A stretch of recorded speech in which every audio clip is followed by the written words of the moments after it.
journey. Peter, 24 years of age, man, Nigeria, suicide, fell from Conbrook removal center, trying to hang himself.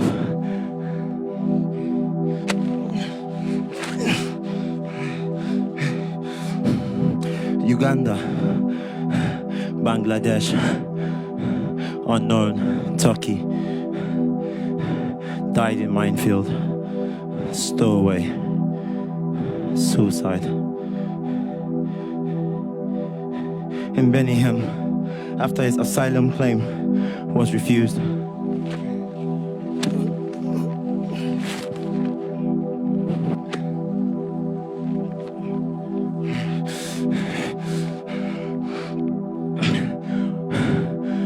Algeria, Zaria, Tunisia, Jamaica, Kosovo, died in fire in refugee container without fire protection in Mohelm, died in Warsaw, suicide in detention center, suicide, smashed his head when trying to land with a group in Lampedusa, died in the ship journey, stowaway, drowned, reportedly drowned after its international sinking by a Greek captain of a vessel near Malta, died frozen, suicide by jumping out of the window after refusal of residency permit in France, suicide, died, hit by a train, drowned, found dead by border police, drowned in strait.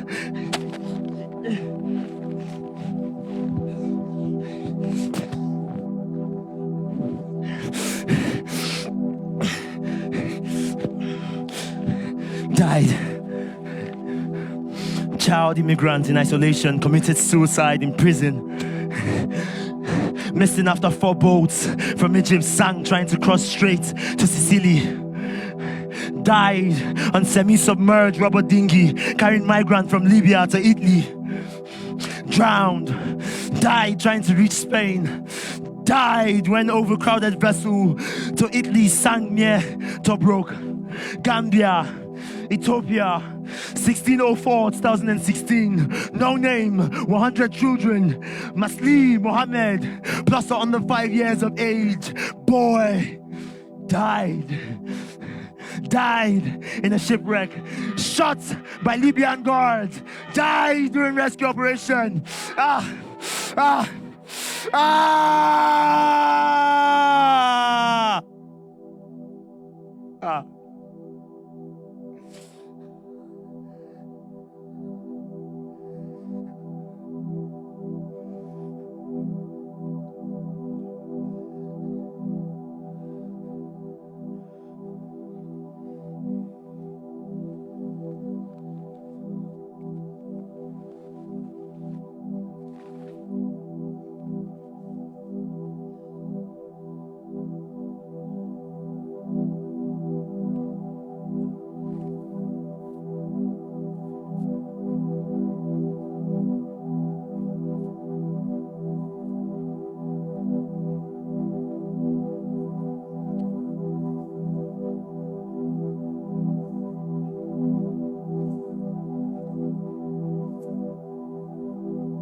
Whoa.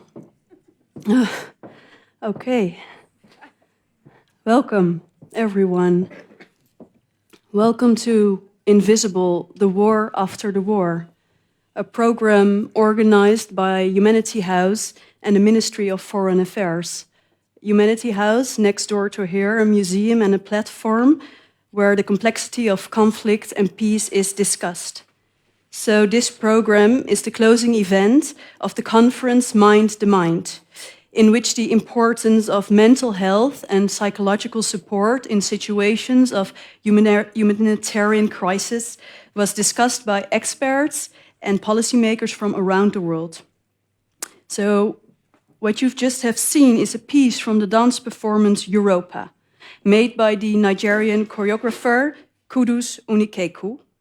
And Europa is a performance about, as you've seen, migration, both a bizarre and very realistic depiction of a journey by 3 young Nigerians on their way to Europe.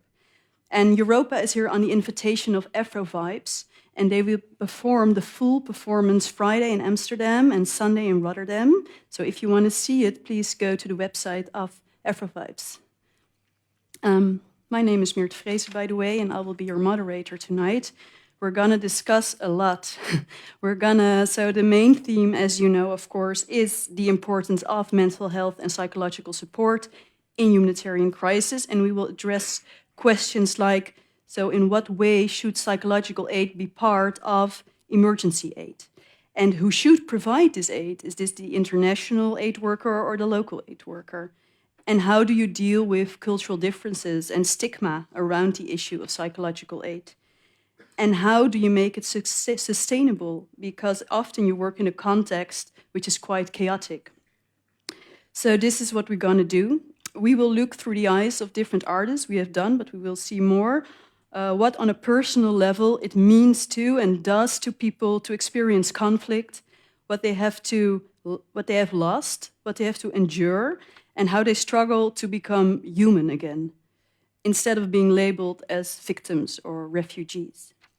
And after that, I will talk to 3 experts who all work in the field of psychological aid, but with their very different backgrounds and in very different contexts. And last, we will hear how to deal with the psychological stress being an aid worker yourself. But before that, I'm going to talk to the Minister of Foreign Trade and Development, Sigrid Kaag, since she was the initiator of the Mind to Mind conference. And before I invite her to the table, we will first show a first clip that is a resume of the Mind to Mind conference. Oh.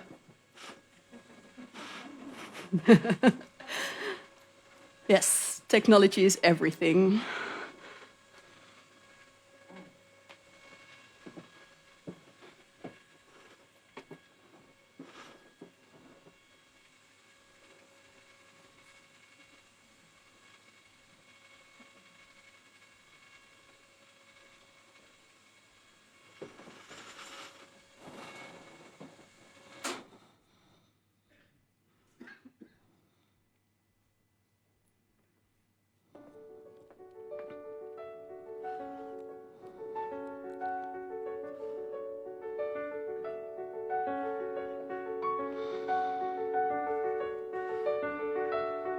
In humanitarian crisis, I do believe that MHPSS is a matter of life or death. And we need to break the silence that still oppresses so many. Neglecting this problem undermines the recovery of individuals, communities, and nations. To come out of my experience, it was so painful because I thought I had no reason to live. Constant feeling of that constant hunger of not knowing when the next time I would eat.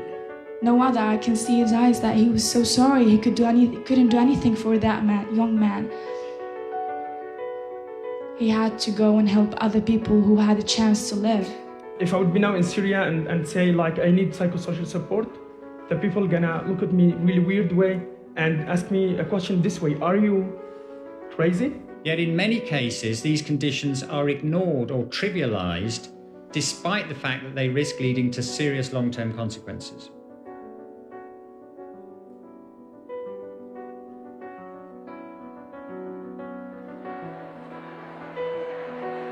The issue of mental health care is still considered a taboo. We have to connect government with community. The main barrier for implementing or taking our efforts forward is lack of political will and funding.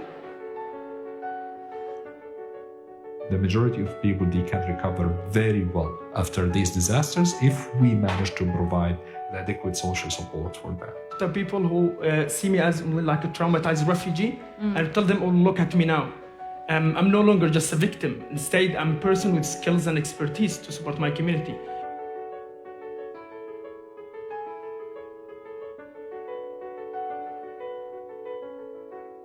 The fight for global equality for mental health has only just begun. To be very frank, you need champions to bring this on the political agenda. 80 million children are living in war zones today that need psychosocial support right away. To see people from many different organizations coming on board for this agenda. Just a big thanks to the Netherlands for creating this moment. Put mental health and psychosocial support first, all the time, everywhere, for everyone.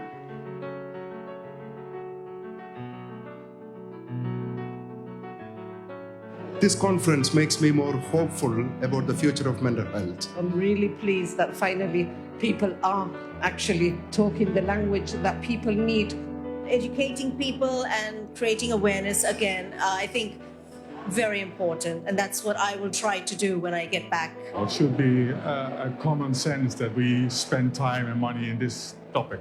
As a priority, not something that's done later and not as a backseat issue. And we can't forget anyone anywhere across the globe. We really need to invest in mental health.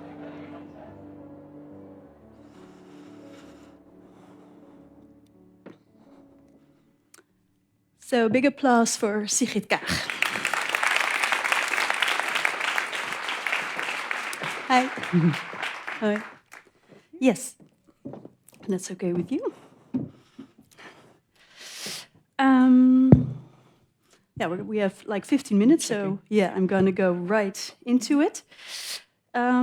Is, in your view, mental health and psychological care as important in first aid, like safety, shelter, food? Yeah, I suppose as the Americans would say, it's for me the no-brainer. It took a number of years to get to the point where we could leverage and have a conference. So yes, it's as essential. It's about the whole human being. It's about the person with a soul. And when injured, when afflicted, when suffering trauma, food is important. You need to eat. You need to stay. You get your resources together. But if there's no attention to what people have gone through, have suffered, there's no prospect of proper healing or a journey of recovery.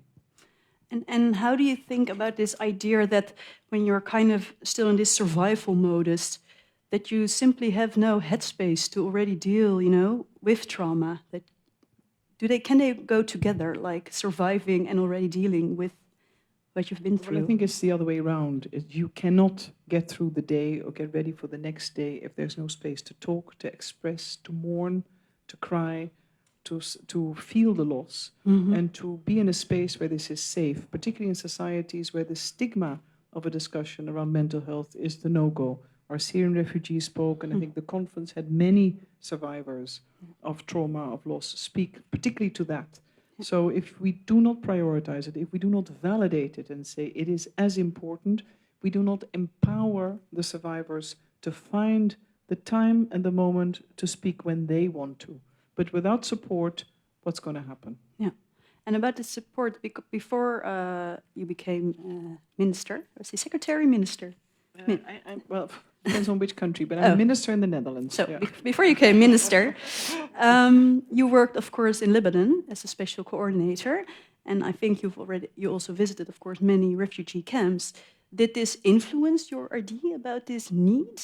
And did you see it lacking there? And yes, this for me is a sort of, I would say, a positive obsession. It's something I have thought about, have been annoyed with, irritated by, felt bad about the total absence of systematic inclusion of access to mental health support or psychosocial support. I've seen it with children that have just come out of a conflict, out of bombings. They've been huddled into a school. At best, as I was regional director for UNICEF in the Middle East, North Africa, we would be able to provide them with a play kit. Yeah. But that's not enough. If you do not structure the time, if you do not say this is an important topic, we need to deal with it, we need to train people, we need to create the space, we need to equip, it will not happen. It'll be one day a drawing of many helicopters or planes or a dead parent in a drawing or something that depicts that, but the next day the child is left alone.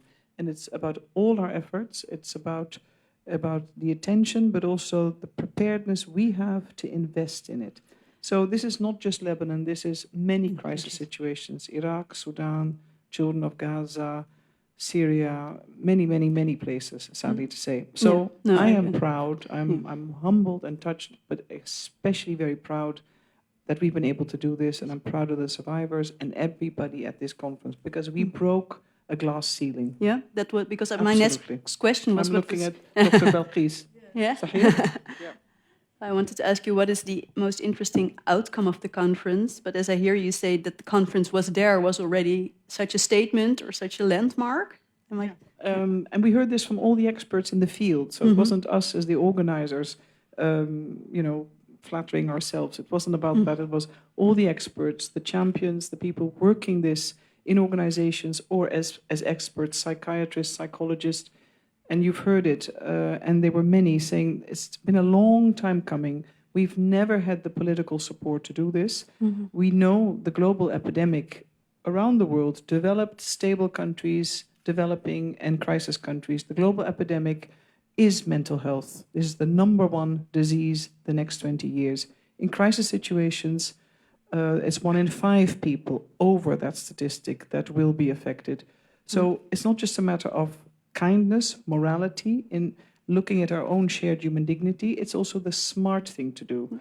What's groundbreaking about it, that everybody was here. We have a political declaration, we have a framework, and we have commitments by many countries and organizations.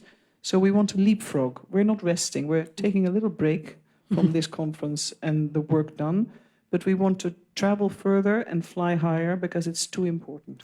Maybe a stupid question, but why is the political support so important in this? Well, if you just look at any country, including our own, without political support, it will not be a part of policy, it will not be budgeted, it will not be included in areas of activity. You need it. It's not an act of charity, it's an act of socio-economic investment, and it's a principled regard for what is an essential human right. Health, including mental health, is a matter of human rights. Yeah. And since you said you were, in your own words, obsessed with this, you've make myself now sound as... No, but like it's very important for you. It's been with me for a long time. Yeah, it's very important to you. You have also, I think, thought about solutions, maybe heard solutions, also in regard to the stigma part. Did you hear something that you thought like, okay, this is also maybe a method in which we can break the stigma on? I think it depends on every country and culture and community within, because often within countries, of course, there are different practices, traditions, and this is where behavior change is very important. But if champions, individuals, people of status in a community speak to certain issues, we've seen this with female genital cutting, you can see it with child marriage, when people that are held in high regard dare to speak out and say, I'm giving this my time, or speak to themselves. For instance, I have had members of my family that have suffered depression. This validates others. It creates the safety net that people need. And then, of course, you need to come with practical support. You need to have the organizations, you need to have capacity, but you can also work, and the conference showed that, with many creative solutions, using technology, simple tools, in school, outside of school, for adolescents. What I was also struck by at the conference is the tremendous creativity. It wasn't just art therapy or using music. It was the creativity of the survivors saying, this worked for me, I'm going to share this with others. So if anybody still remembers the movie Play It Forward, about the young boy who basically wanted people to forward acts of kindness, this was a conference basically on a global scale that is playing it forward.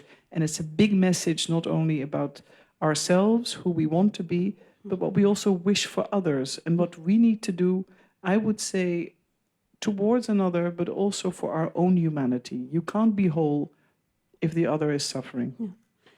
Last question. you say like we're coming down a little bit from the conference, but we're not resting. What's on your agenda? Like, say, okay, this is the first thing I'm gonna work on, move on, push forward. On this one, but I have a bit of a wide agenda. I know, I know. No, on this one, one. Well, I'm going to say something very boring. First, honestly, we all need to rest a little bit because this was an immense, I think, also emotional investment by the entire team that worked on it. Myself, we had prioritized this. Hello, Joe Malou from Lebanon, I see you. We had invested in this and staked a lot of political capital. My own name and reputation and network of all on this to make this happen. And there were many doubters. Okay. Equally so, now that we've reached this, we want to be very diligent, very discerning, and smart about how we move forward. Because I will not let this momentum die here.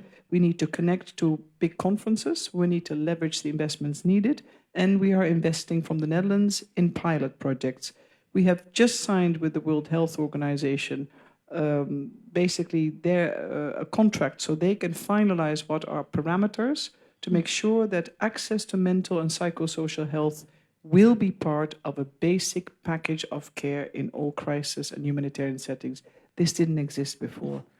From there, we move to country situations and we try to reap. But I want to mobilize, so next year it'll be in the General Assembly, so we go for liftoff global political commitments that allows all the heroes and heroines, the survivors, to find their space, work, and in countries where reconciliation is on the agenda, or reconstruction or rehabilitation, investing in this important matter is part of social cohesion.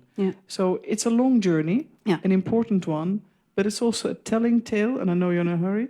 It's a telling tale Take your time. when it comes also to Western societies. Because I come back to the WHO report that 1 in 4 persons in today's world will face at one stage in their lives a mental disorder, dealing with depression, etc., etc. So we need to deal and embrace these matters from a matter of collective well-being. But people in crisis, just looking at this picture, the war after the war, are lost, left to their own devices, have lost their dignity, and restoring your mental well-being is the first part of finding yourself and your human dignity. And I think that is a duty. I think it's very clear, very clear. And we wish you all the best of luck, and thanks for stating it here in public once and again. Count on the whole room here too. I hope you're with us. Yes. Are you? Yeah. Thank you very much. Sigrid Kaag. Yes. Okay, we move forward with Omar Iman. Please join us while I'll introduce you. Omar Iman is an Amsterdam-based Syrian photographer and now a Rijksacademie artist. And his much-acclaimed photography project, Live, Love, Refugee, has toured around the world. And tonight he will show us a work from this series, but you will present us with 2 other works, if I'm correct, right? Yeah, not from this series, yeah. So the photo from the program, it's this one, it's from the series. Are we also gonna see it? Yeah, great. So very simple question first, but what and who do we see in this picture? Hi, good evening. We see a Syrian family in Lebanon, in Bekaa Valley. And we see a photo based on interview, many sessions I did without the camera. Yeah. Until I really understand the story and the subject, the people behind it. And then I fictionalize it. So I stage, I make what we call now fictional documentary. Fictional documentary, yeah. When I started with this, we didn't have a name for this because it's something between art and documentary. Because I'm exposed. And because you still have to tell us the story, but when you went to the camp, was this already immediately your idea or the assignment you gave yourself, or did it came to you when being there? And well, it's both. It's combined. Yeah, I mean, I went there with a clear vision of what I want to do, but but I never closed the door to all the interactive, and it's for sure depends on the people themselves and the story I hear. Yeah. Because the first assignment I give for myself is to discuss only the relationship between man and woman, the partners. But then I found out many wider perspective, and I couldn't stop this. And what do we see here? Or you said who we see here, but what did you? Because we see the balloons with all this. How say that? Screwdrivers. Screwdrivers. Many types of screwdrivers. The story of this family started in 2011 in Syria. They came from Qusair, a hot zone, middle of Syria, close to Homs. And the wife lost 3 of her brothers and her mother in the war in different locations. And both of them, they lost their 4-year-old daughter in an airstrike while she was waiting for the dad to come back home. So then they ran away with the rest of the kids to Lebanon. And when he was working as a builder, like in the construction, another Syrian colleague, over a very silly problem, pushed him from the 4th floor. So he ended up in this chair. In this wheelchair, and they sent him to a hospital in Lebanon. But then in the day of the surgery, the Lebanese doctor came to him and he said, like, we cannot go on with the surgery because I can't find screwdrivers. So he didn't have the surgery. And when I was listening to this, then the wife added, like, for a moment we felt like we are talking to a car technician. And you know, like, here you go to Praxis and you get your screwdrivers. So she said it's the doctor mission to find this kind of tools, but they treat us as machines. We are still we are refugees, but we are still a human. So then I asked her about what kind of dream she has, and she said, like, I wish I become a physiotherapist so I can help my husband, and that's why she has this code. So then I built a location full of screwdrivers, but carried with balloons. It's beautiful. Thank you. Can we see the next photo? Yes.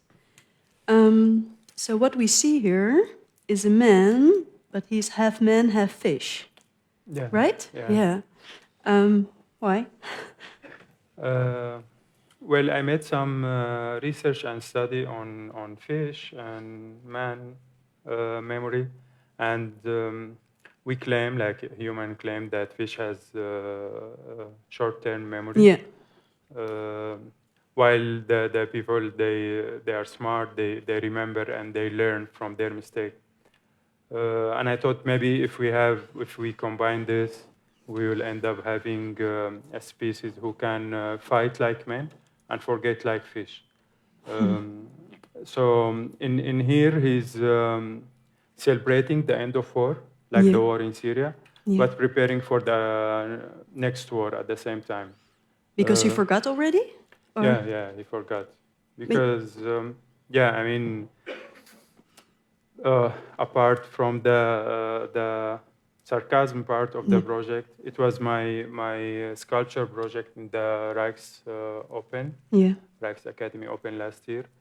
I found it really disappointing as a human, not only Syrian or artist, to find out that we literally repeat everything in every single war. Like in the Syrian war, in Iraqi, in the Balkan, in World War, everything. You just change a little bit the top player. So sometimes you have Sunni Shiite, sometimes you have Christian Muslims. In Korea, you don't have any of this, but you still have the same war. Yeah. And I thought, like, what do we learn and remember? Yeah, I was really intrigued because in the Netherlands we always say never forget when we talk about the war. And then you made the statement with this artworks, it's Norman is a reminder to forget. And then I thought, how does this relate to the topic of tonight? Like, do you see this whole psychological aid as a help to forget? Or do you think you shouldn't use all the psychological aid and just forget? No, for sure, we need to have this aid, everyone, related somehow to war. Even if you are Syrian and you never visit Syria in the last 20 years, you suffer from depression somehow. Well, in this, I've seen two layers, outsider and insider. For me, if you are not Syrian, yeah.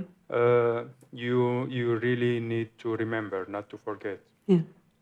In order to avoid the next war. If you are Syrian, maybe you'd better to forget, because now with I've seen myself and with all the interviews I made with people from all over Syria, I really think if we don't have a space to forget, we cannot go on. Sure. Do you think forgetting is underestimated? Like, should we? I don't know. No, because I think I was really surprised because often forgetting is seen like not dealing with it. But you don't mean that. No. I mean, like to forget your very own trauma. Yeah. Like in one of my interviews, in one of my photos, I met a man who lived now in the Netherlands, and he was tortured by electric shock in some part of his body. And then he asked me this kind of justice question that I don't have answer to. And I thought maybe if he... What was the question, you know? If he should forgive and forget. Yeah. Yeah, because the concept was like when he met in prison, the man who used to electric shock him. So the picture was about the revenge. But then I say I didn't kill him. And I came like with a positive attitude and said, yeah, it's really important to forgive him. And he said, like, you told you this, I've never forgive him. Even if I meet him now, I will kill him. But I couldn't because they will send me to death sentence. Yeah, so he asked me, should I forgive him? And it was really difficult for me to answer. Yeah. I mean, I've been in torture experience myself. And I think I didn't forgive, but I don't have any revenge attitude. Yeah. I just deal with it from like a natural perspective. Did you forget? No, No. this you don't forget. Like I remember every single day. So yeah, you made this reminder to forget, but it's really difficult. Yeah, it's difficult. And in my case, because I use it in making art, so maybe it's also positive to keep remembering this. Yeah. Yes. Okay, can we see the last photo? Yes, totally different work. Is this very recent or not? Yeah, this is what I'm working on right now. Yeah. It's a 2D design for a big outdoor sculpture. Yeah. I'm working on now, and hopefully it will be ready end of November. It's a 3-meter high sculpture, like 250 kilos weight. And it's an anime character of me and my daughter. Yeah. And it has to do with the concept of how you turn your trauma into superpower. Yes.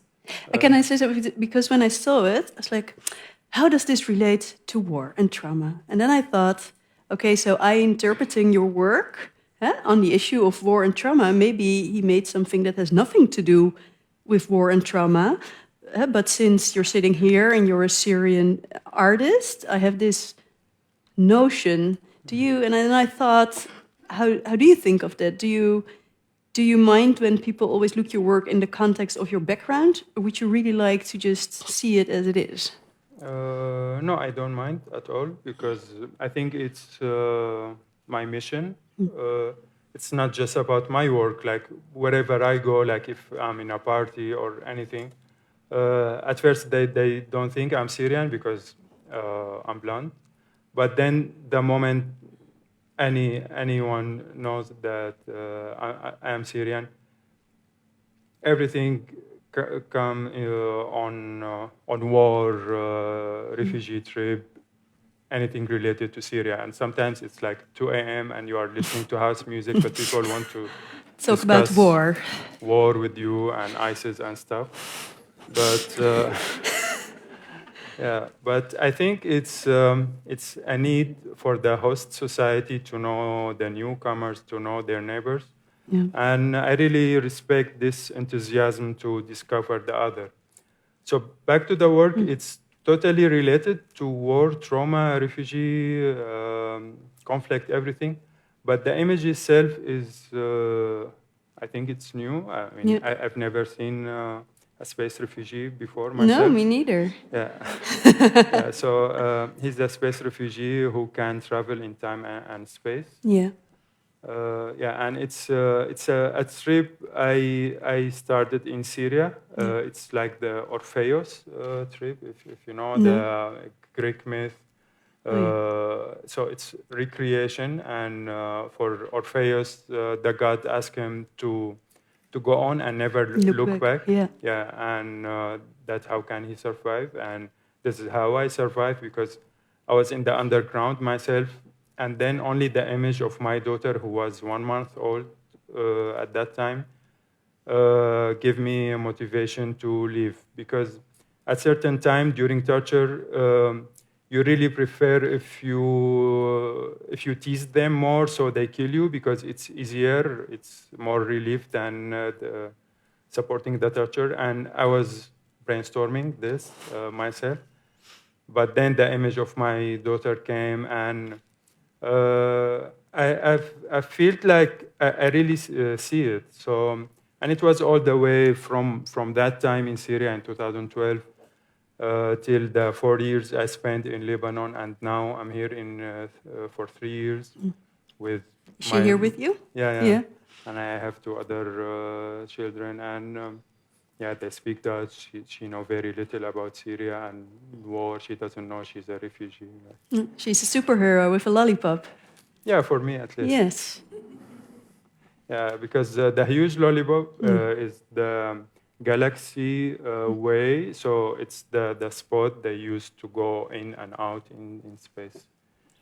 It's the hole they Yeah, that she holds. Yeah. Thank you so much for this. Thank you. Yes. Omar Oman.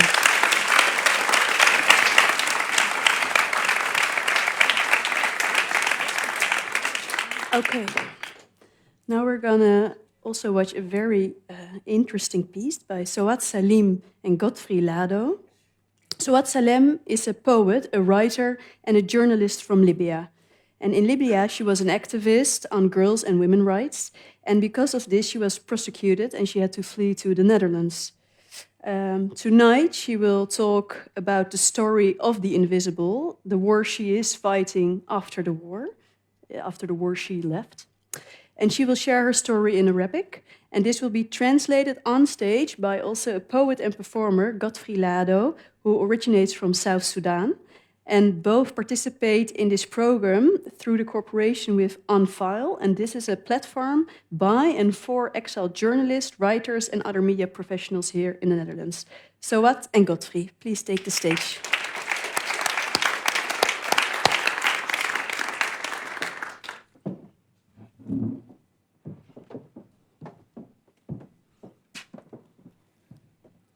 مساء الخير.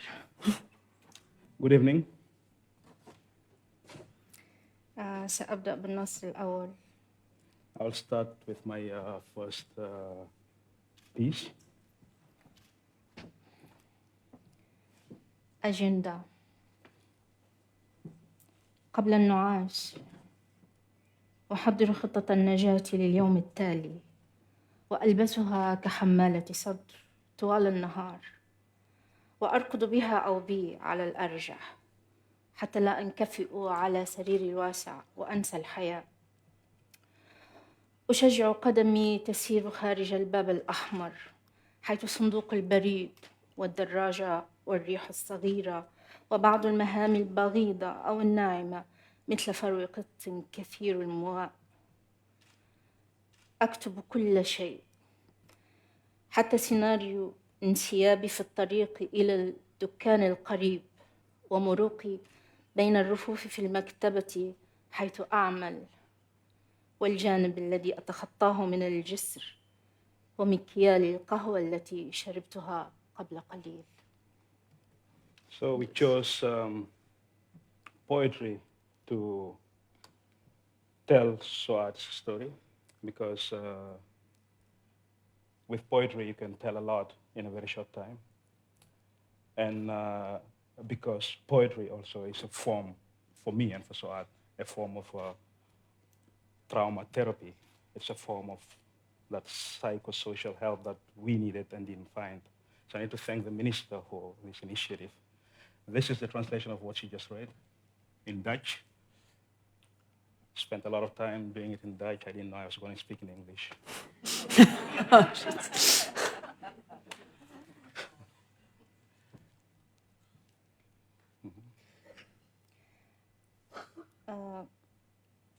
طبعا هذه خطة النجاة لي في بعد وصولي إلى هولندا. This is my survival technique, my survival peace plan after I arrived to the Netherlands. كنت محطمة تماما وبالتالي كان يجب أيضا أن أنقذ نفسي من هذا الدمار اللي أحدثه طلب اللجوء وإجراءات طلب اللجوء. I was down, really down, and I had to cheer up myself. I had to cheer myself up. I was down because of all this process that I had to go through regarding asylum procedure. كنت أرغب في البقاء محمية في سريري. أشعر أن العالم خارج سريري ضيق. I was thinking about survival and sleeping on my bed. It feels like my bed was too spacious, very big. النص الثاني. The next piece. من أنا؟ Who am I? Wie ben ik?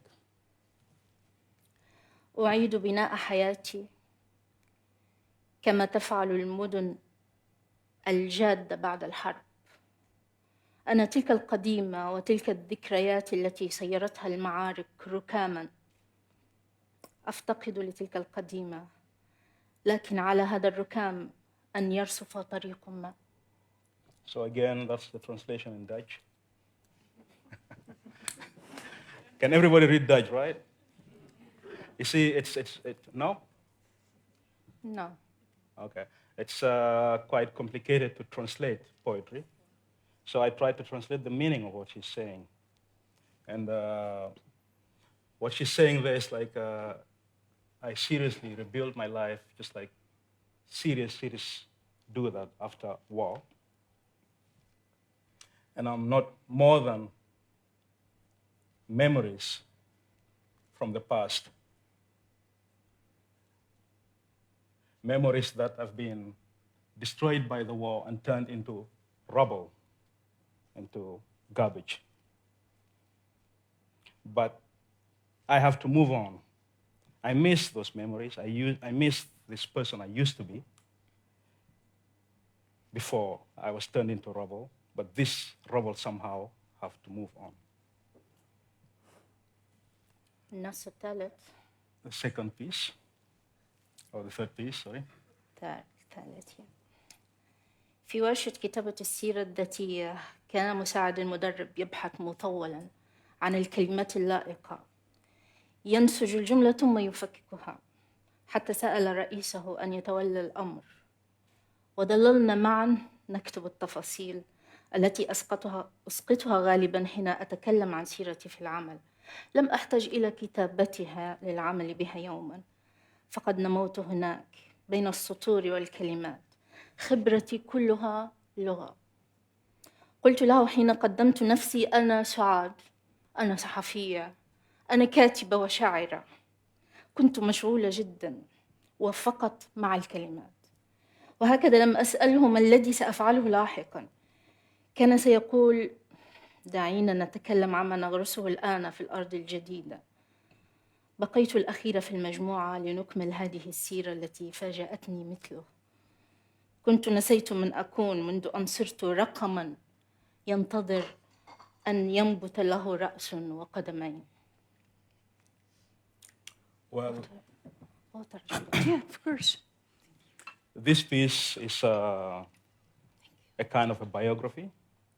She followed a autobiography, how to write your biography, a workshop here in the Netherlands.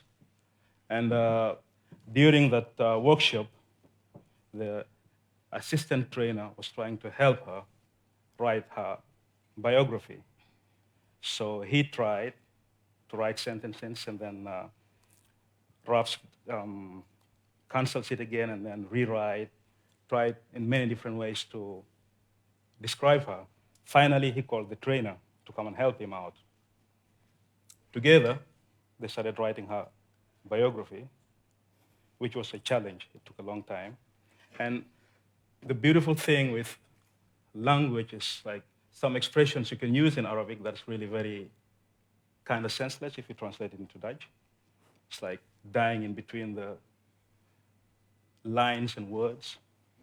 You know, that's just an expression that makes a lot of sense when it's said in Arabic, but in Dutch it doesn't.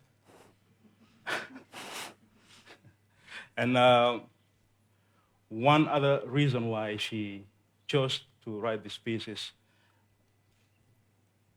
with poetry you can get into the mind of a person.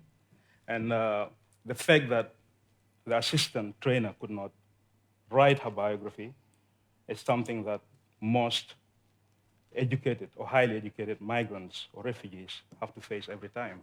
I have faced it myself. I get social support from social workers that are less educated than I am. The communication is very difficult. You know? So for you to be able to offer help, you need to make sure the people you choose to give help are capable of doing that. That's something that comes out or shouts out from this poem. But again, also the last piece where she says she's become,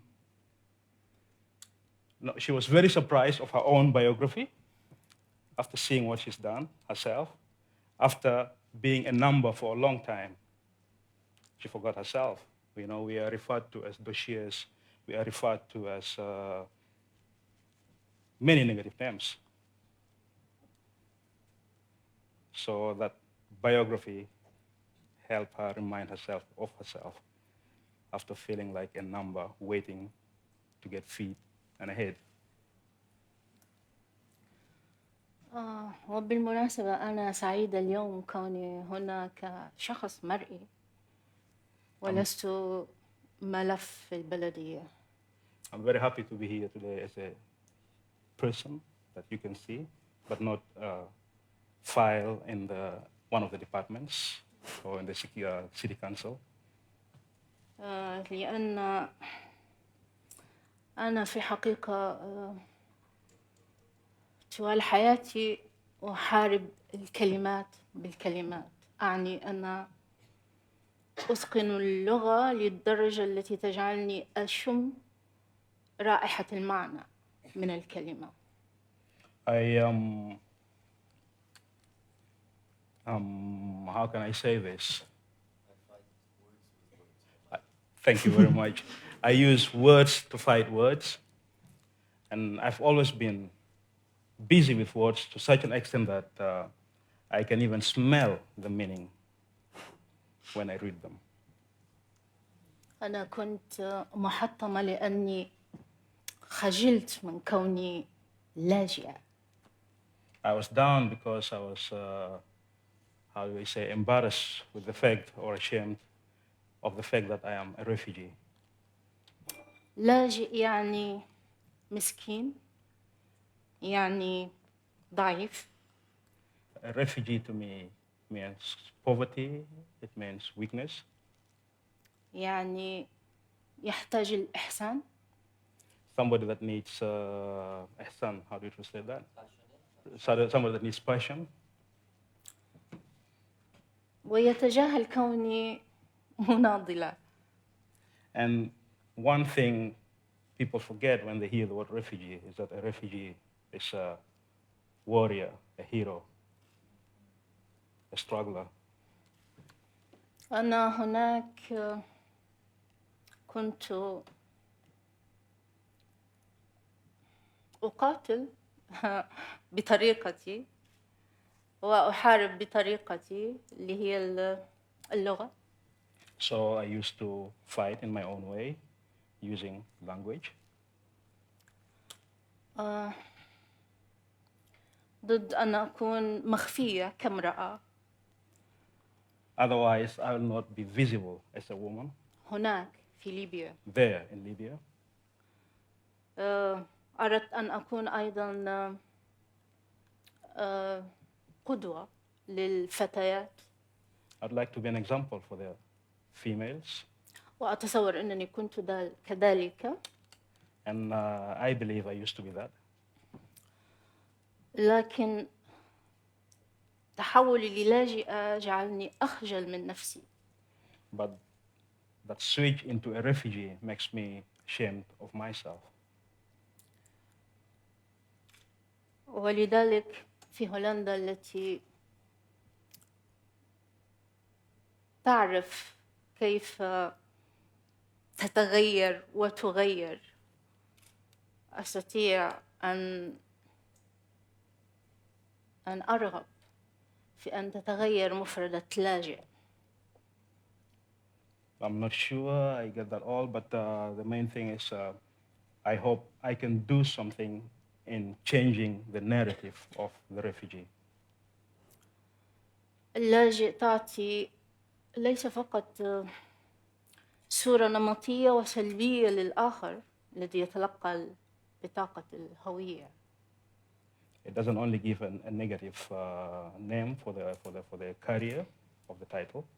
ولكن أيضا للاجئ نفسه أو للشخص الذي طلب اللجوء أو طلب الحماية في الحقيقة.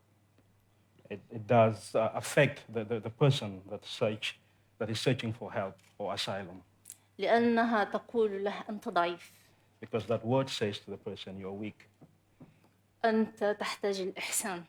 You need, passion. You need help. You need support. أنت مجرد ربما مشكوك فيك أو شخص كسول أو. You are a suspect. You are looked upon as somebody that's lazy or not willing, not motivated. لكننا في الحقيقة أو على الأقل أنا أعرف لأني أعرف نفسي كنت فعلا مجتهدة هناك ولا أريد أن يلغى هذا التاريخ بسبب هذه المفردة النيجاتيف. But I know for myself, I for one, I used to be more than the name refugee, the title refugee. وحين أقول هولندا تعرف ماذا تعني الكلمات لأن قبل يومين رأيت في الأخبار أو سمعت أن هولندا تسعى إلى تغيير اسمها إلى الاسم الرسمي في بطاقات السياحة وفي وكالات السياحة من هولندا إلى النيدرلاندز لتغير الصورة الذهنية عن هولندا المخدرات وهولندا الشارع الأحمر. And I think Holland or the Netherlands is very aware of the fact that narrative or name changing is very important, because I heard in the news a few days ago they were talking about using the Netherlands much more than Holland, because that kind of gives a better picture of what the Netherlands is about, other than drugs, prostitutes, and الناس يفهمون ماذا تعني كلمات النيجاتيف والصور الذهنية. So people understand what is the essence and importance of language in this case. وهم يدافعون عن أنفسهم ومن حقي أن أدافع عن نفسي. And they defend themselves, so it's my right to also defend myself with language. نمشي للنص الآخر. عندي وقت. Yeah. Do you have one last poem or one last thought you want to share with us? في آخر حاجة شيء تبي تقريها؟ النص الأخير باللغة الهولندية. Okay. Ik heb I got one last poem in Dutch. I wrote it myself, and I'd love to read that to you guys. You wrote it yourself, or is it She? Okay, I was I'm not confused here. now. No, okay. I'm not okay. here. Okay. Yes. I'm just translating what she's saying. Alsjeblieft, niet lachen als iets fout doen. Hè? I hope you don't laugh if I read anything wrong. Overleven. Sorry. I should. Do you want to sit? Or? Okay.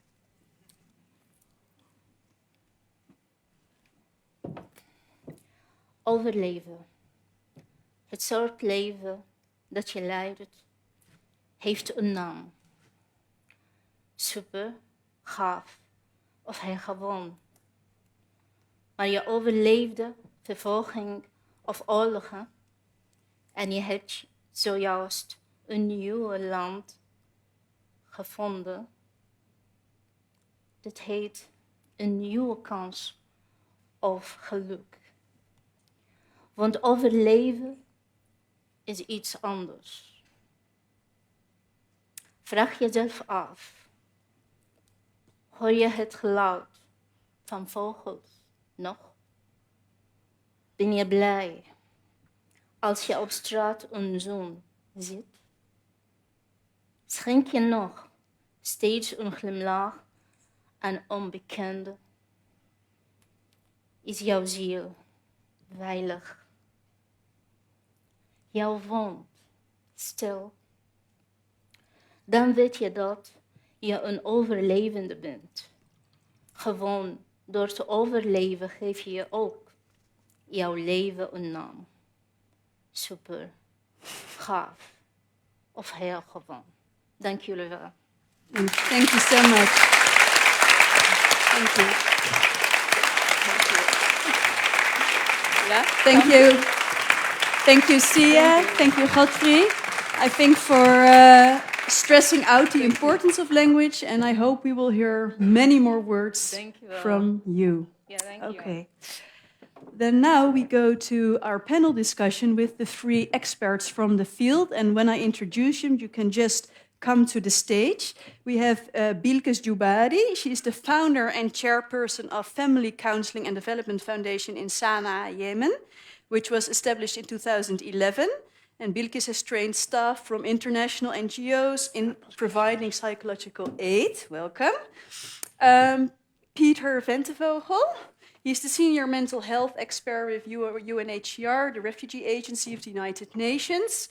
From 2008 to 2013, he was the editor-in-chief of Intervention Journal for Mental Health and Psychosocial Support in conflict-affected areas. And before that, you also worked for an NGO, HealthNet TPO, in countries like Afghanistan and Burundi. And then last, but definitely not least, Maria Palha. She's a clinical psychologist from Portugal, specialized in art therapy and theater of the oppressed and social entrepreneurship. Since 2006, she works as Doctors Without Borders to design and implement mental health programs in different humanitarian crisis contexts. And in 2016, she published her first book, Emotional First Aid Box. So welcome, everyone. As I said, all three of you provide sociological aid, but in areas of crisis, but in very different, working with different methods, working different contexts. So to start with you, Peter, you have been providing sociological aid for a long time in armed conflict. Can you tell us how this really practically works? What are we talking about? Are these psychologists in rooms where you go to? No. Well, that is part of it, but I do not provide direct support now because I'm in Geneva in our head office. Yeah. But I used to work in Afghanistan, in Burundi, and I went often on missions. I think the question is very important because psychological support is not only a matter of being done between four walls in a room. It can be done like that, but it's only one part. I think it's also important that psychological support is provided within communities and within families. And I now work mainly with refugees, and the problem with refugees is not only the traumatic experiences of the past, but also the problems in life here and now, the struggle, the discrimination, and the lack of future. And you don't change that by only talking between two people, how important that may be. So it's also important to heal communities and to heal families, and to what I so often see in refugee settings, that people become isolated and people don't talk with each other, don't trust each other. And that is also psychosocial support to help people reconnect with each other. What is a method that really worked well for you? Like when you worked in a camp, well, for example? I'm a doctor. I'm a psychiatrist, so I have a medical view. So what I did, for example, in Afghanistan when I was still working, was there was no psychiatrist in the whole country. No, that's not true. In the whole province where I worked. And so I trained doctors and nurses to understand better what mental health problems are. I think so. That's one method. Train all medical people to be able to identify and treat mental problems.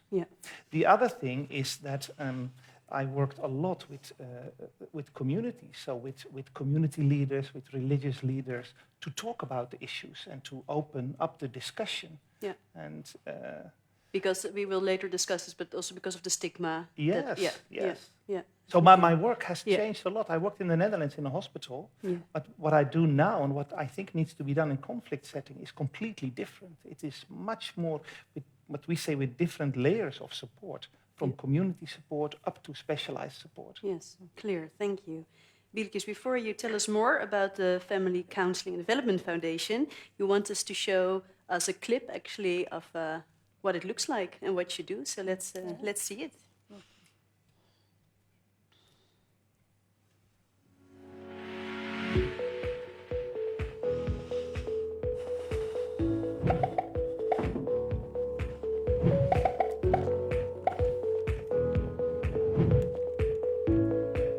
مرحبا، خطر شرات نفسية واجتماعية معكم، تفضلوا.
Yes, so because when I saw the clip before, of course, and I thought, I don't think in the Netherlands there's a center that provides so many different treatments all together. So how does this work? Like, how many people work at your foundation? How many people visit daily? You know, like, because it seems huge. Mm-hmm.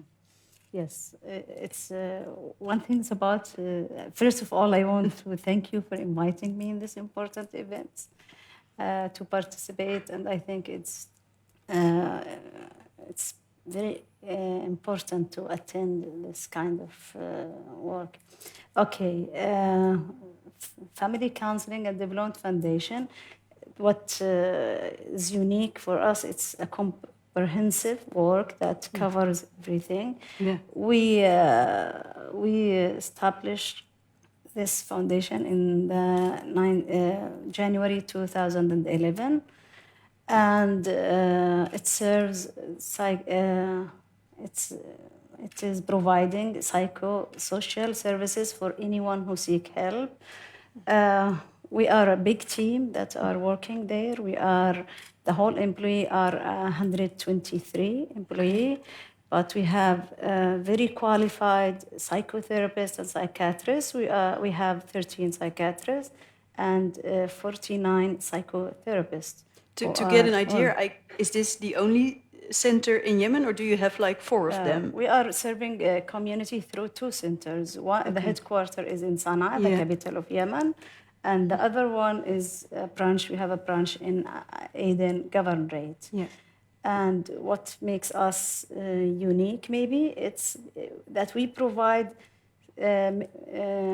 psychological services for free. We are the only NGOs in whole Yemen that give this kind of service for free. Also, we are the only source of database for mental health because of the absence of government records. We do training for psychology graduate to be a counselor. We do also research in this. Okay. And maybe I'm the founder for this organization. I'm also a therapist, and also I am a professor at Sana'a University. So I have, for 3 years and a half, I was part of the team working. I was a psychotherapist in the clinic. I was also a counselor with the helpline team, and I was the only donor for this foundation. You've for been 3 very year, busy. For 3 year and a half. I have strong belief that one day someone will help and support us, and that one was Netherlands Embassy in Yemen, which I highly appreciate what they are doing for us. Yes. They have been supporting us for since 2014, and I say on behalf of all Yemenis, thank you, Netherlands, that you are the first country to support psychosocial projects in Yemen. Yes, we noted that. Thank you. But can I, because we know, of you course... You said about numbers, how many numbers? We receive daily around 100 clients. 100 clients, because we know, Or well, more, I'm saying more. we know about situation in Yemen, but of course we don't really know about situation in Yemen, but we know of the horrible war, the humanitarian crisis that is going on. How can you offer help to maybe those most in need? I know you have the hotline, but how do you? Because this center looks, so clean and well organized. It's but the I only think clean place in Yemen. it's the only clean place in Yemen. Yeah, I've never seen such a clear space in my So life. I don't want you to take this is Yemen. No. This is the center, but Yemen But is different. how does the crisis and the chaos in Yemen relates to your clinic? Like it's so hard for me to picture it. Yes. First of all, Yemeni people are very poor. This is one of the things that it's an obstacle for us. It's a big challenge because even though we offer the services for free, sometimes they don't have the transportation cost to come to us. So Can you believe that? Yeah. Even Yeah. though we provide also psychotherapic medication, and it's so expensive, and we provide it for free, but they cannot come and get it, and Yeah. because they are very poor. 82% of the Yemeni population are under the poverty line, according to UN and the World Bank identification. And another things, it's an obstacle for us, it's illiteracy. Electricity, yeah, of course. No, Electricity. no, Electricity, right? Not electricity. Oh. Electricity. Oh, electricity. Electricity. Electricity is Okay. electricity is Also also a problem, right? Yeah. Both. Yeah. But also illiterate. Okay. Okay. Illiteracy, 40%, sorry. Yeah. Okay, I'm sorry. 40% of our population are illiterate. Yeah. Illiteracy among female, it's 77%. Yeah. Can you believe it? So they are not seeking psychological help because they don't know that these symptoms are related to psychological problems. So they go around for 3-4 years before they come to us seeking help from religious people, from witches, or I don't know, witches, and this kind of people who are not professional in this field. Charlatans. Charlatans, okay. Yes, and it's sad to say that they come to our clinic, they have been beaten, they have been tied with ropes, isolated in rooms, isolated from the whole society, and for 3-4 years. It's not just because before they found you. Before they found them. This is one of our. I have to go to, or I really want to go to Marina. We're going to talk more, of course, now, but otherwise, like, what am I doing here at this table? Now, Maria, good evening. Your work, your approach is different from the kind of, hardcore psychological aid. In what way do your methods complement or sometimes also conflict with this form of aid? So I'm also a clinical psychologist in the traditional way that we all know here, but my story comes from the last couple of years where I have been intervening in humanitarian crises. Like I've never been in Yemen, but it's just a matter of chance. But I was in South Sudan, Libya, Syria, all this, designing and implementing mental health programs, trying to solve a little bit of this suffering and problems. And what I found out is like, of course, there was a lot of stigma, and many times people were suffering because they didn't knew what it was about when it comes to mental health. Yeah. So people, when they were really sad or depressed or with anxiety, they would tell me, okay, but I'm crazy. I must be crazy. Mm-hmm. Yes, I'm living in this shelter. I lost all my family, but I cannot sleep. So I'm crazy. And this feeling of being crazy, this was something that was triggering their suffering, and it would increase the mental disease or the pathology. So, okay, I began during the last 14 years to see that these crises were increasing and also in time. And with all my work in the field, I was solving a little bit of the problem and reducing some suffering, but this was not enough. And meanwhile, I was working in Portugal, and I saw that as well. Portugal has one of the highest rates of depression and mental health suffering. It's kind of what Minister Kaag said. Like it's on both. It's the same. Yeah. We have one of the highest consumption of antidepressives in Europe, and we are so small and nice weather, and we have beach. So something was not good. And at a certain point, I decided, okay, maybe there is need for some tool that can at least cut the stigma and make everybody from the humanitarian context to the development context to look at what does it mean to be human, so we can cut with all this suffering, prevent these cycles of displaced people, of war, of angriness, of lack of tolerance, and meanwhile talk about mental health without saying the word mental health. So, okay, and saying the word crazy. Let's talk about emotions. So this is why I created the emotional toolkit for adults. And then I decided that I wanted to do this with experts from around the world, and I wanted to engage more people. And my experts were people that were observing this every day, and they were children between 5 and 10 years old. So I decided to interview children all over. Not all and you over. say this like this is very clear, but why? Why do you think children between 5 and 10 are the best observers? Because they grow up in being refugees, but not being refugees. They see in the news all this war. They observe and they live in this constant climate change. They are the ones fighting for change, for climate change now.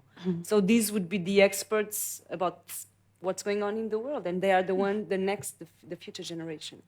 So I decided these were my experts. These were the people that I needed to interview and to ask, what does it mean for them to be human? And that's why I funded Be Human Association. And with their answers, we created an emotional toolkit for families. Yeah. And we did a documentary. This is what I... You want to show a clip, huh? Yeah, Yes. I want to show the trailer of this documentary, which is... Yeah, please show us. We live in a historical moment that is rapidly changing. Are Western societies in decline? Are we replacing the human touch with the iPad touch? Are emotions no longer perceived as an intelligent and useful response?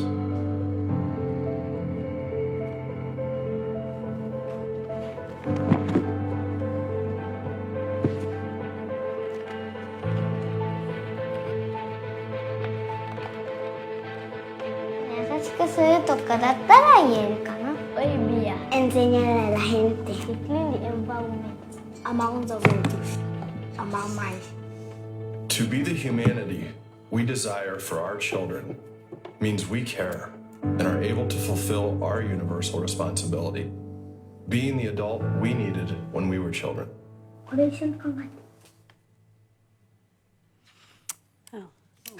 You want to respond?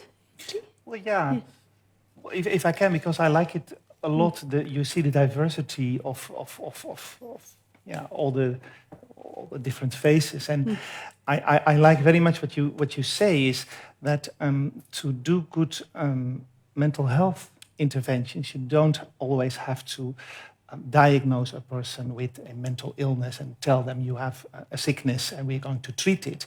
So it's important to start the discussion and to help people finding words for emotions and experiences that they even can't find words for. So I didn't bring any tools or videos, but we do have them in the humanitarian aid world as well.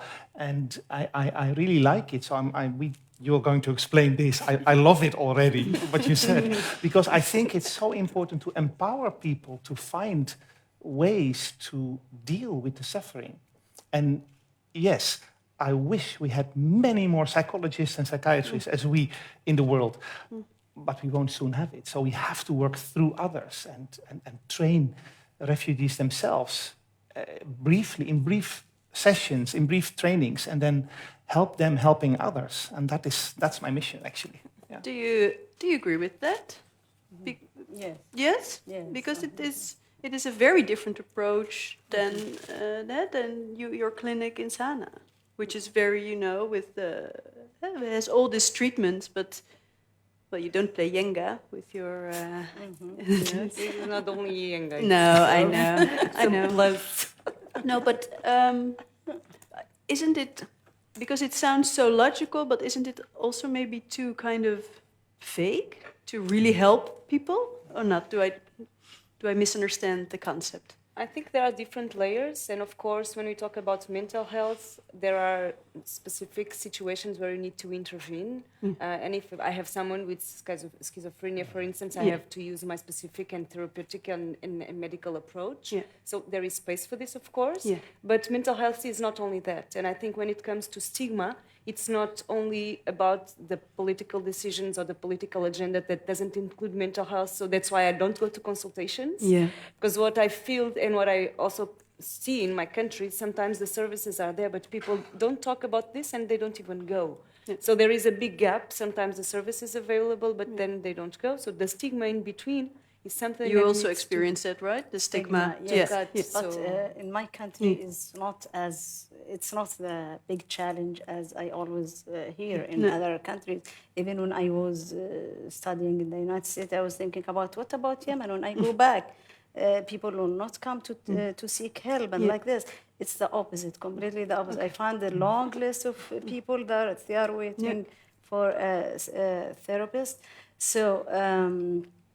The helpline is one of the things that help us to reduce the feeling of stigma because no one know what's your name. You can call where are you anonymous, from, yeah. and anything, and you talk about anything that you want, and this has helped a lot. Yeah. And then we found out that people who benefited from the helpline. They are not. They don't feel shame to tell others Okay. about their problems and their stories, and they encourage them to call to get this service because through our database we have a question that we ask people: how do you know about the service? So 50% of people who call the helpline they know from another person who That's benefited interesting. from this. So then Yemen is kind of an how you say that uitzondering, an exception.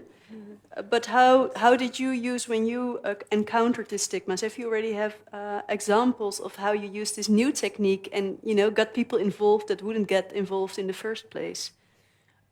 I can answer, but without answering, I can give an example. In Portugal, for instance, patients, they get really angry when they say, okay, what's my diagnosis? And I say, why aren't you suffering? So what do you feel about this? How do you feel about being in this state? And when they begin to talk about their emotions, this is the moment where they crack and they forget about diagnosis and they begin to understand the meaning of feeling sad, the meaning to rebuild, okay, this is what makes me feel happy or make me feel calm and quiet. So they begin to have emotionary. And this is the moment where they also learn how to regulate. So I thought that maybe this could be the turning point to reduce stigma. It's okay, if you increase your emotionary, you will begin to build your own positive account of emotions. So it will be easy to survive when it comes a crisis. I'm not saying that we will fight humanitarian crisis. This is not it, but it was a way. But is it also then a new language to kind of deal with your problems, to give it different words and thereby it's easier to deal with it? It will be easy because what I see when people feel really in crisis, they don't know what they feel and they say, I must be crazy. And just by explaining, no. Sometimes when people experience this kind of situation, you may feel this, and this usually people react like this. People, they relax and they begin to create space to be resilient again. So this was my point. Yeah. Peter, you wanted to react? Yeah, because I think we need to. I like what you said about the different layers because that is a good way of saying it. Not everything works for everyone. Yes. And I've seen, for example, in northern Uganda, where you have lots of South Sudanese refugees, that it can be extremely effective to bring, for example, women who have what I would say a depression, but they may not call it like that. They may call it overthinking or having a deep heart, whatever. And bringing them together and then having a trained other refugee or a social worker to go through different steps, and they start to rebuild trust, start to share experiences, start to recognize what you experience is also what I experienced. Your pain is similar to my pain. Those things help. Now, yes, if you have a deep depression, that will not be enough. So you may need more. And if you have, what you said, a psychosis, you may need medication or even hospitalization. So we need to build a system, like we do in the Netherlands as well. We have a system for different kinds of care, except that the stones that we use to build a system are different. Because in northern Uganda, I don't have so much. So I do it in a more simple way, so to say, with the tools that I have. Or the tools, I mean the resources that I have. Which are mostly the people. Those are the people, exactly. Yeah. I still want to ask some really medical stuff because it just I find it interesting because there are three doctors here. No, it's a question to all of you. They are psychiatrists because and psychotherapists. But I see in Sana you prescribe medication. You also said like sometimes you have to prescribe medication. But then I thought, okay, but in a situation of conflict in a refugee camp, things are changing so fast. Maybe people leave. How do you do that? Because prescriptive medication has to be used very carefully. How do you deal with that? Well, I mean, first of all, if a person is, for example, having a psychosis and a person needs medication, so I don't prescribe, but we have partners in UNHCR who prescribe that.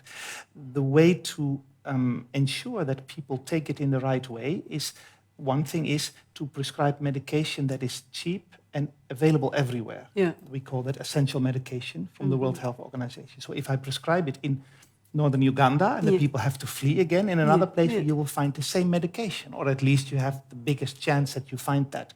And for my field in psychiatry, we have around maybe 200 different medicaments. That essential drug list has only 10. Not ideal, but that gives a certain guarantee that you can find it everywhere, and it's damn cheap, I can tell you. So that's one. The other thing is, of course, to explain very well, to have the buy-in of the patient so that they understand what they start with. Yes, and so working with families, working with the persons themselves. And usually a refugee camp is not so unstable. I mean, the average duration of being in a refugee camp is 17 years, so it's long. But if you are in situations like we had 5 years ago, when you had this big migration crisis through Greece, through the Balkans, then you give medication and you give a little card to with the prescription so that people keep it, and if they go elsewhere, that they can get it. That's great. That's interesting. Bring some to Yemen. We should talk. So we make a little deal here now. Okay, my last very medical question is here in the Netherlands, people are very, very enthusiastic about EMDR, the way to overcome trauma in a very, it's an eye rapid movement. Sensitization, regulation. Yeah. And what I know is that it's sometimes you only need a few sessions and you've kind of dealt with the trauma. So I thought, is this the ideal method to use in this? No, there is no. But is it an important new method in these situations of crisis, or not at all? I think it's a very useful method. I personally use it a lot in Portugal. Funny that I don't use it when I'm in the field. Why? Because sometimes I don't stay long enough to see and to support the patient. And in Portugal, I'm there and I can see the impact that the tool has on the patient, and I can do a follow-up and I can support, because it's a very powerful tool. And from my experience, I need to use it carefully. I see it's very efficient, but I need to be part of the process of the recovery of my patients. And when I'm with beneficiaries, sometimes it's 6 months, 6 weeks, 8 weeks in emergencies. So it's not. Sometimes it's tricky. I rather, but maybe it's a personal. Is that maybe also because when we also talk about the relationship between the international aid worker and the local aid worker. Well, first, you've already told about how you work. You try to train the people that are there. But isn't the problem that you're always too short of a period there to really build something sustainable? But I don't now. In Afghanistan, I lived for 3 years in Jalalabad. In Burundi, I lived 3 years in Bujumbura. But that's different. The way you work is with shorter missions. Now I also go briefly. So it really is about building capacity of people who are there. It's all about normalizing a country in conflict and in war. The government cannot do what it should do. Healthcare and education. The communities cannot do what they should do, provide support to each other. The families cannot do what they should do, protect their children. That's why the outside world comes in, as long as it's needed. If you have Bilkis, you help Bilkis doing her work. You don't ask me to come. No. You agree on that, right? Yeah. He's the one who said that. Yes. Maybe I can just add a little comment on this. Sometimes when we talk about emergency, if I arrive and I just explain in the community, for instance, in Libya, it was a group of women. Many women, if they are exposed to bombing and shelling, maybe you will have this and this and these symptoms. Next week I will be here, in case you have. because probably it's not your case. But in case you have, you can come. The week after they come, and instead of coming alone, they bring all their community. And just by having this information, you will reduce the chances of developing trauma in the future. So most of the times when you talk about mental health interventions in this serious moment, even if it's short, just giving the information will prevent the severe cases to get sick or to develop pathology. So it's very efficient. It's again talking about the layers. You were the editor-in-chief of this magazine, the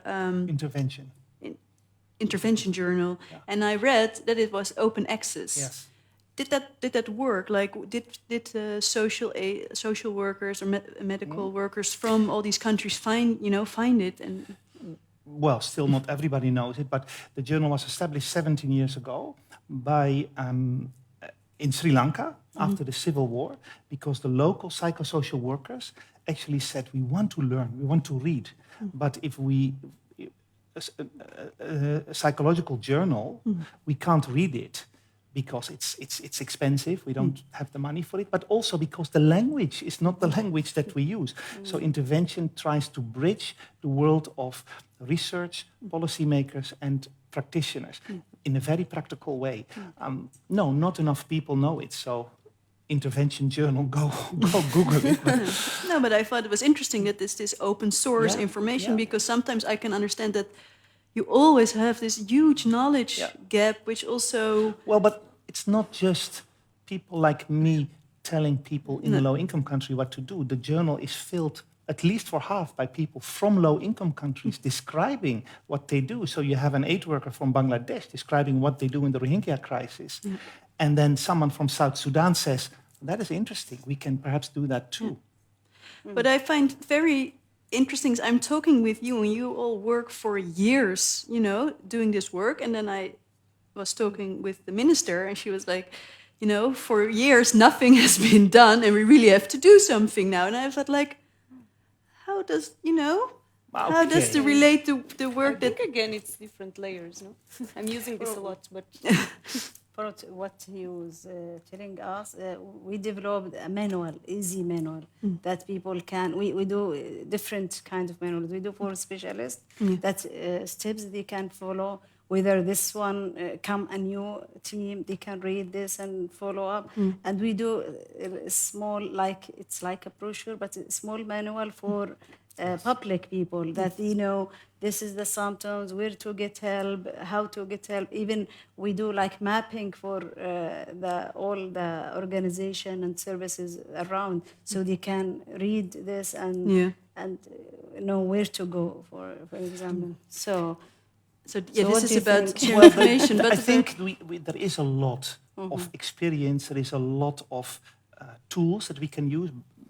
Manuals and training approaches. What the problem is that there is no predictable response. If now there is a disaster somewhere, then we do not have a very clear set of things of what needs to be done. We have maybe hundreds of different tools. Some of them work well for this, some of them work better for that. And do you think you need a big one? Yeah? No, well, we need a toolbox where we can, with the essential interventions, we have that for reproductive health, for mother and child health. If there is a disaster, we can just calculate. You have 100,000 people, then we need this and this and these resources. For mental health, we don't have that yet. And that is the big thing that Sigrid Kaag is now actually developing. That's one. And the second thing is, yes, we have a lot of experience, but we never had a very high policy maker who put it on the agenda. And Sigrid Kaag is a character, because she calls my boss, the High Commissioner, and she says, what are you doing about mental health? And then he's saying, oh, what do we do about mental health? So we need advocates who can change the whole discourse of the humanitarian world and to make sure that the tools that we have are collected and are used. Yeah. Do you both agree on that? Yeah, totally. Yeah, I agree. Yeah. So I think it was very, for me, a happy moment when I saw yesterday the final decision of, okay, we will create this package and we are all committed with this WHO mental health package, which is really And when you say there's like one universal package, then does that also mean that cultural but that cultural locally? So how so that always stays a struggle to have a universal package, but then apply it on a local situation, of course. And I think for me, what I felt is okay. This is the kick out start. This is the turning point and the moment where there will be budget and certain activities will be there and will be evaluated, and then they needed the adjustments. But already we have many guidelines that we do it like this. But to have it in the first stage, it's amazing. There is a tool that we now use increasingly, which is called Problem Management Plus, which is a very simple psychotherapy, just 6 sessions. You can train it in 8 days to people, and that is in English, it's well researched, it works, it doesn't solve everything, but it helps. And that's now being translated in at least 10 languages. So, and if you train, you do an interactive training. It's not top-down, it's participatory. My last question to you all, because our last speaker will give a short presentation, but a very insightful presentation about how, as an aid worker yourself, deal with all the stress and trauma you encounter in your work. Can you maybe, all the 3 of us, tell us short how you try to deal with it? Maybe Maria, start with you. And so I usually say I didn't begin here. So I already have like 14 years of field experience. And of course I was building up this resilience. And also I began to learn and understand myself and what could be my resources and what I needed to work. So many times I have my rituals before going to the field and when I come from the field and also while in the field. So of course the first missions were I was a bit lost. I didn't know what could work with me or not. But then with experience, nowadays it's... But do you like to share a ritual with us? I can share. I'm a yogi addicted, so I do yoga. But I think this is a privilege because I have many colleagues that really hate yoga or exercise. So sometimes I discovered yoga in one of my missions in India, and this was very useful for me, and then I began to use it. I also love to cycle, so yeah. It's yoga and cycle. Yeah. Peter. Well, for me personally, it helps to sport, even though I don't do it enough. And I had a burnout last year, so mindfulness helped me. So I think we will hear more about it from you. So there are different ways, but I want to say that the burnout that I had was not just because of one traumatic event. It's because of accumulative stress that we face. And it's also important that you have an organizational culture where you can share your experience and where that is accepted. So how do you do that, Bilkis, as the head of an organization and then your own personal... For myself, I do yoga too. So I do just few exercises of yoga. But what helped me more that when I go around the center and see people that they appreciate the service, I forget everything that I did for I don't feel exhausted. I am exhausted. I have headache. When I go around and ask them, what do you think of the service? How is it going? I go to the night care and they are very happy and the relatives are very happy. I feel that everything is fine and feel that this is my reward for my work. But for me, it's a big burden that I have to deal with the stress of the big team. My big team are they are exposed into too much stress. You're responsible for their stress too. Yes, they are working a lot. They are seeing many people at one day. They are calling many phone calls, and they are living the same things. They are not observer.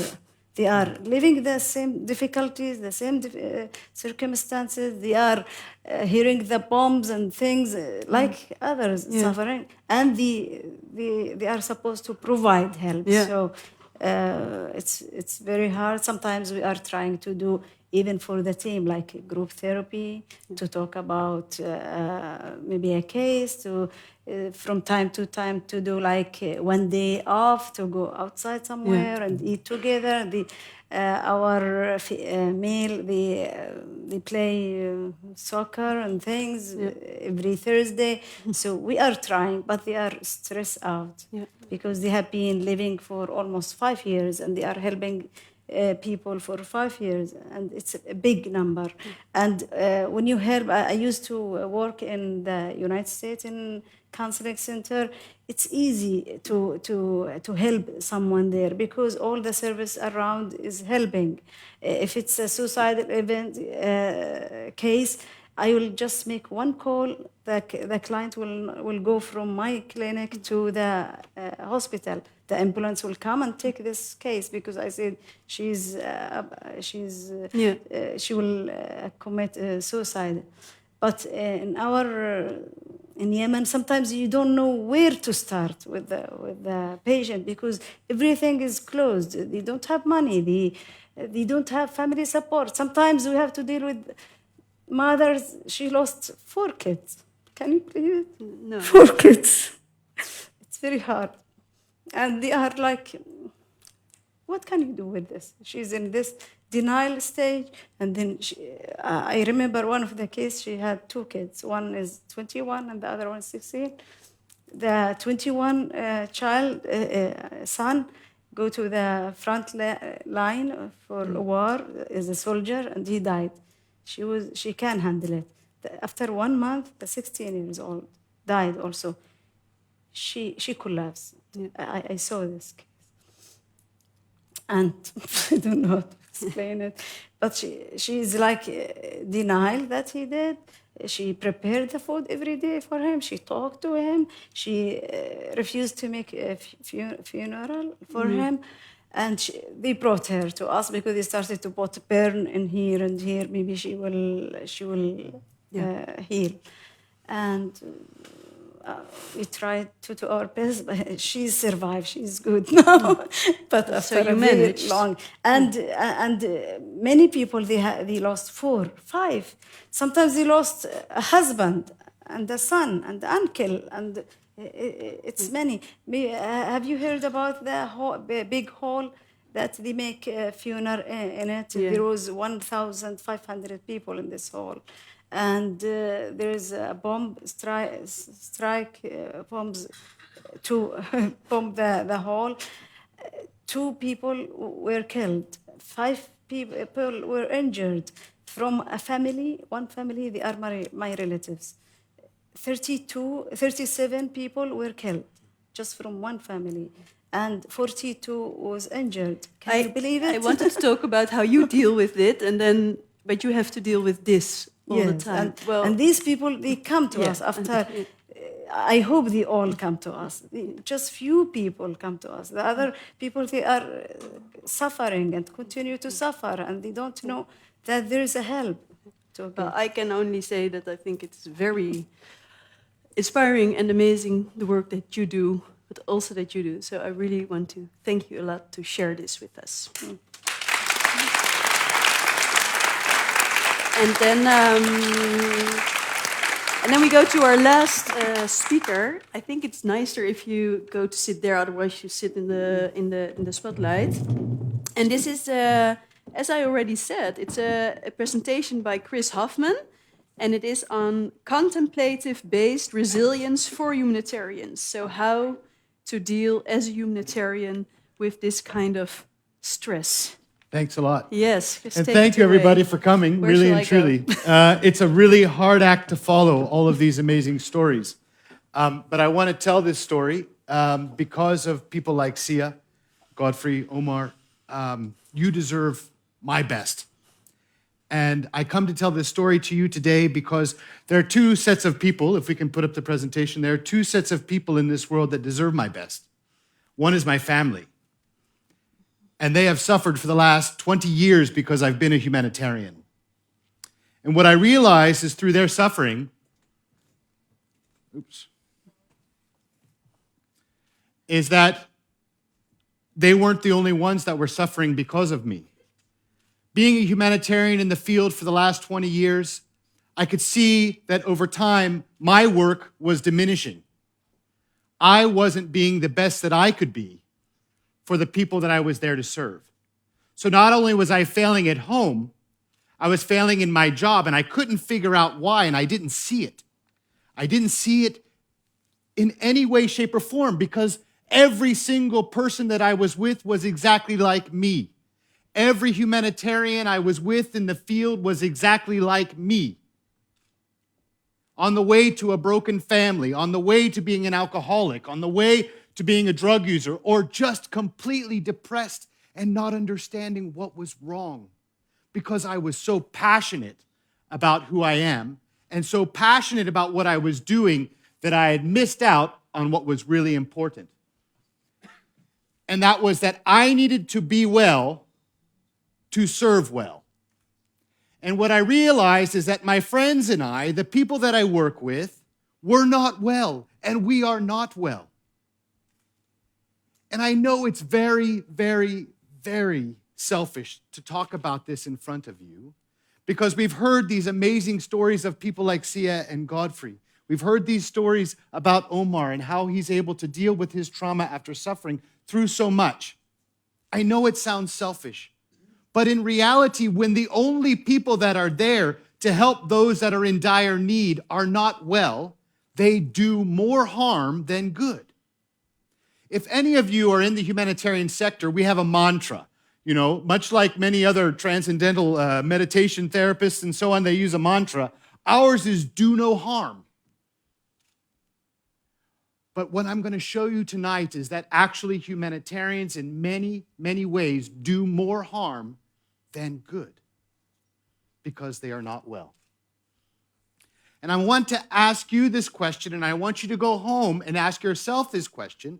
And Minister Kag, as well as everyone else over the last 2 days, have been able to help us get to this question. But can humanitarians serve well when they are also suffering? And I would posit to you that the answer is no, and it is a forgotten crisis in the humanitarian sector, so much so that hundreds of millions of dollars are being lost. People are dying, not the humanitarians themselves, but people we are serving are dying because of our inability to be well and serve well. I call it the story of the thirds.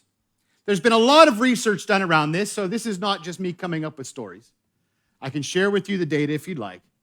But the first piece of data is something that's really stark to me. 1/3 of humanitarians in the field suffer from post-traumatic stress disorder. Let me not put that as an acronym for you. Let me just spell it out. Post-traumatic stress disorder. Does anyone have an idea of how many people that left the Afghanistan war with the United States military, how many of them were diagnosed with PTSD? 11%.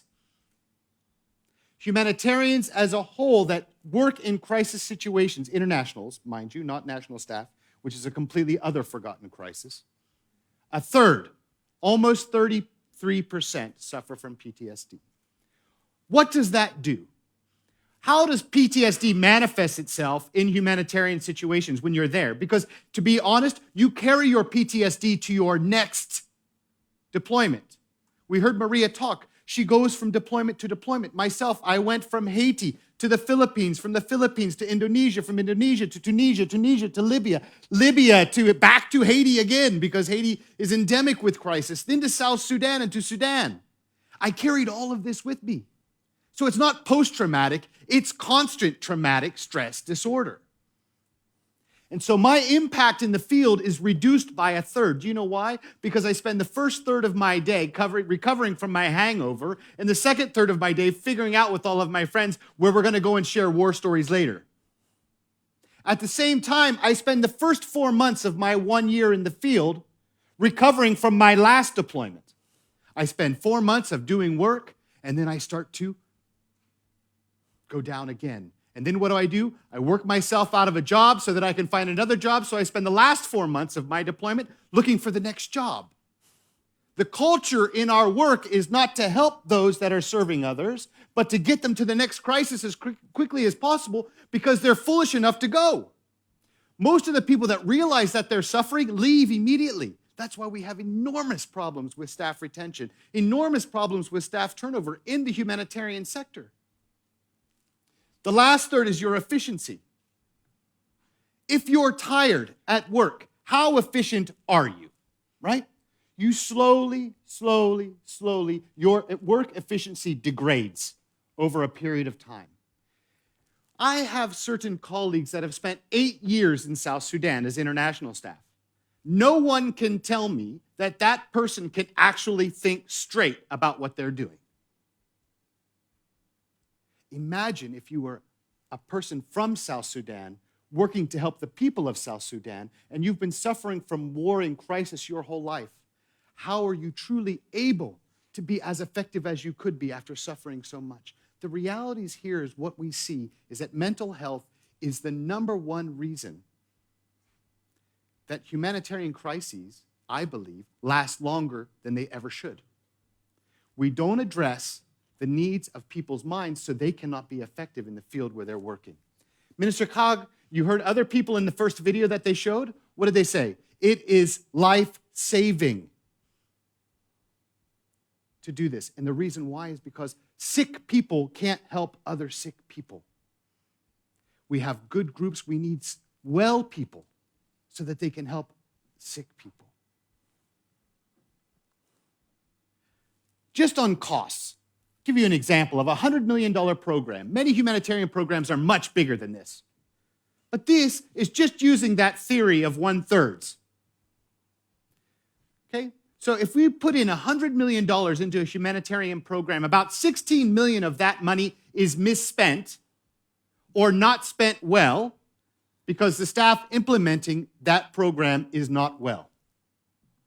$25 million is lost in the field because of people not working the same amount of hours that they should be working, or people not working effectively enough in the field where they're supposed to be working, or people not being able to think innovatively enough to change the way that they're doing things, pivot when they need to, react when they need to certain situations, be able to predict what's going to happen next and amend their programming to fit those needs. They can't do that.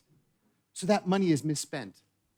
But last but not least is a figure that we don't budget for, which is staff retention. Many organizations that are operating right now in South Sudan usually hire people on a 3-year contract. The average person, international staff that goes to South Sudan right now to function is lasting for 12 months. That means they have to hire another staff and another staff. It takes about 5 months to hire one staff. So what do? They bring in a separate staff to come in and take over for 3 months or 6 weeks. And then they have to bring in another staff to cover for the next person until that other person decides to come, and then they last 12 months and then leave again. And this process continues to roll over and over and over. The inefficiencies of humanitarian understanding of their needs is directly related to their inability to help those that are in need. Godfrey said it right. We cannot stick people that are sick to help others. We cannot stick people that are uneducated to help the educated. It's not just about your drive, it's also about the other parts of your life that are very important to take care of if we're assisting those that are in dire need. Chris. Yes. Yeah. It's very interesting. Sure. My timer hasn't even gone off yet. No, but I know more is coming. I have 2 more minutes. Yeah, definitely. And you didn't do that to anybody else. Yes. 38% of humanitarians suffer from anxiety disorders. 39% suffer from depression. 79% suffer from mental health issues, of which 93% say it's because of their work. Now it's 10 minutes. Oh, no, it's still 10 minutes. There we go. Okay, 30 more seconds. Organizations have a responsibility to take care of their staff so that they can take care of those that they're serving. And right now, that's not happening. A recent report from the United Nations, OCHA, and everybody might know OCHA, but the Office of the Coordination of Humanitarian Affairs, showed that no UN agencies in total have a duty of care policy. Not one.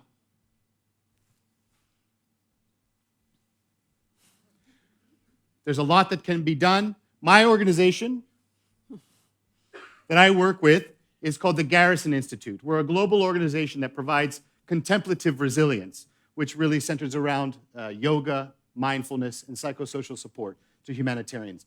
I'm not really here to market what we're doing.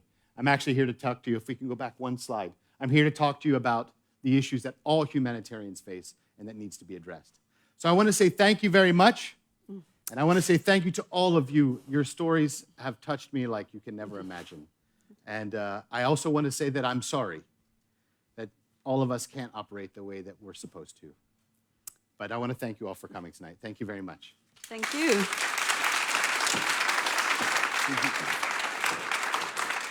Well, thank you, Chris. I think it was very honest and thought-provoking what he said. We've heard so many interesting stories, interesting perspectives, also very difficult and hard stories to process. Thank you for your attention. And I think we're going to wrap up. This was it for tonight. Thank you very much.